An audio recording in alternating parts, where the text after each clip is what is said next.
cards before were kind of a novelty, they were collectors, something that kids would collect. Now they could be seen as alternative investments like art and crypto. Card analysis, or your what I believe is called cardboard calculus, Yes. which I really love the name of. If I recall correctly, that's like a play on nylon calculus. Yes. One of the best basketball. Yes. One of the biggest inspirations in my journey has been nylon calculus. The work they do is phenomenal. They have some really skilled people over there, and it just made too much sense to pay homage to them and just come up with a very fancy, catchy name of cardboard calculus. I love that. And so, you'd mentioned earlier that collecting cards has been something you were passionate about from a young age, and now there's so much more data available. How big is that market? What opportunities are there, and what have you done? What are the first steps to creating value with analytics in that space? Yeah, the market is growing by the day. I saw someone throw a number out there a while ago, but I mean, we're in the billions. I mean, it's a multi-billion-dollar market. I don't know the exact word for it, but it's a very big market. It's growing very quickly. And when I was growing up as a kid, the internet was really kind of in its infancy still, at least from a online marketplace data sharing perspective. I think when cards really started getting hot, eBay had just been around for a little while, but eBay's changed quite a bit since then. And so now, back when I was a kid, you would basically scrap up all your quarters, go down to the local card shop and buy a pack or buy a few cards. Now, while I'm sitting on the couch and my wife's watching all of her shows, I have access to thousands of cards on eBay that I can go and buy and have the person ship it to me immediately. And so the way that we all buy and sell cards and exchange cards is completely different now than it was back in the 90s when the junk wax era happened.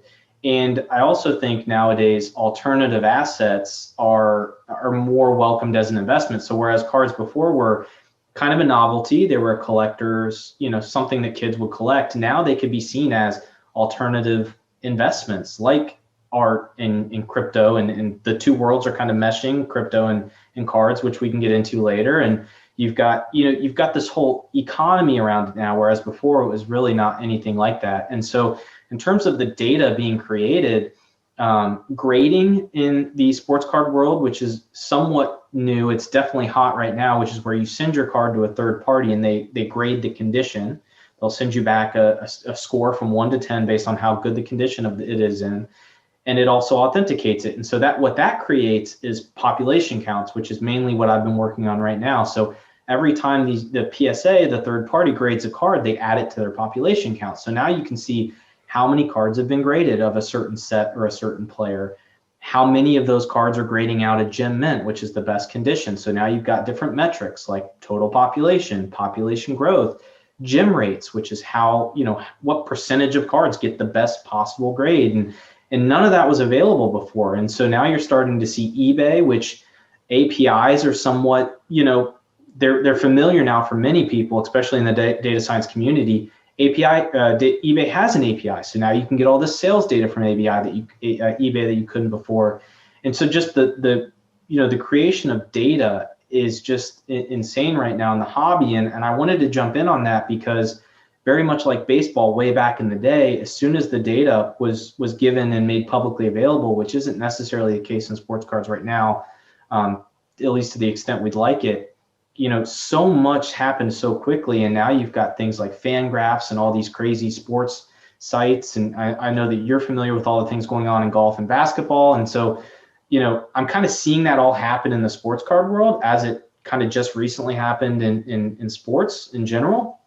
And I just wanted to be on the front of that wave. And so using my skills as an analyst, I'm taking all the data I can on Instagram and basically creating data visualizations with all this data with the main purpose of what can we learn about the hobby? Because right now there's just a lot of talking and speculation and here's what I feel and here's what I think, but I really want to get down to the data and see what that tells us. And so I'm just basically consuming as many data sources as I can as they pop up and seeing what I can find out in the card world.